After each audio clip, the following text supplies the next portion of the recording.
guys, so it's me na naman. Magbabasa tayo ng libro ng dictionary Tagalog to English. Kasi hindi ko lang masyado mag-English, lalo na ako. Kaya dito, marami talaga matututo. At marami kang malalaman ng mga English na hindi mo nababanggit na iba tapos hindi mo naman naiintindihan. Kaya ito talaga maganda ko. Nag-awali ako nito. Then, babasahin mo syempre. Parang marami kang mga parang magkakaroon ako dito parang adjoin ba yun? Is, yung adjoin pala ay yung makapili o mapuntahan parang ganun, makarating sa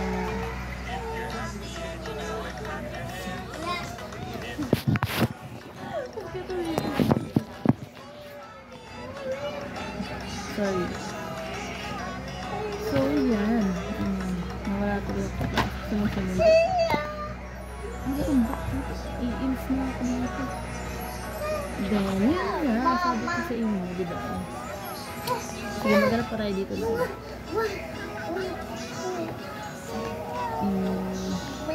Actually, hindi ko din nalaman yung iba. Hindi ko lang nalaman yung English.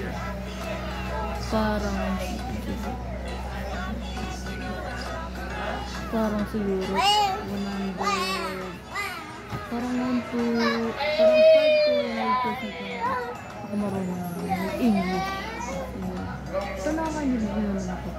Pero ito yung way ko para mas matuto pa. At marami ko yung marami ko tapos sa English. At sobrang hirap ng English. Marami siyang ano talaga, no? Marami siyang ibig sabihin. Marami siyang makaikot-ikot na word. Dapat ay matutunan. Since dapat mag-aaral ka.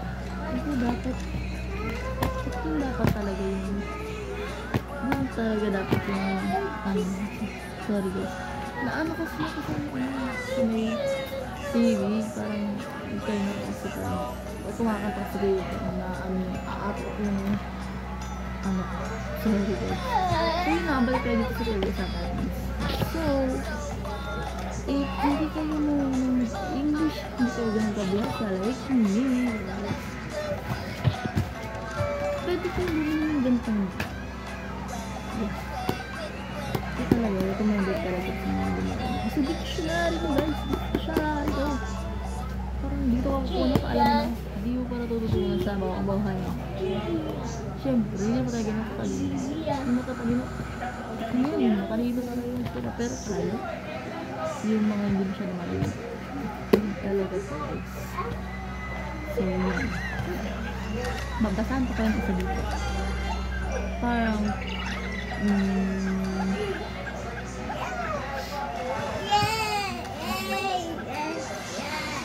flat iron. Flat iron pala is plancha, no? Hindi ko kasi yung English ng plancha. Dito ko ang ginawa. So, medyo marami.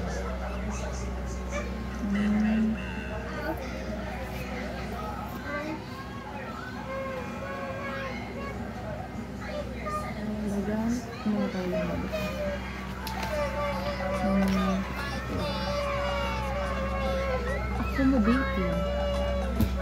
Accommodating is tulungan o matulungin. Helpful. Wait lang. Ay guys, so nagawin ako. Ginawa lang ko ulit. Pero sure iwan. Kasi ba kayo? So yun nga. Marami kang word. Ginawa naman. Wait lang guys, may titignan mo kasi may pinapay. About sa plan. Alaman. Okay. Titignan ko muna. Okay guys, mamaya na lang. See you. Bye-bye muna.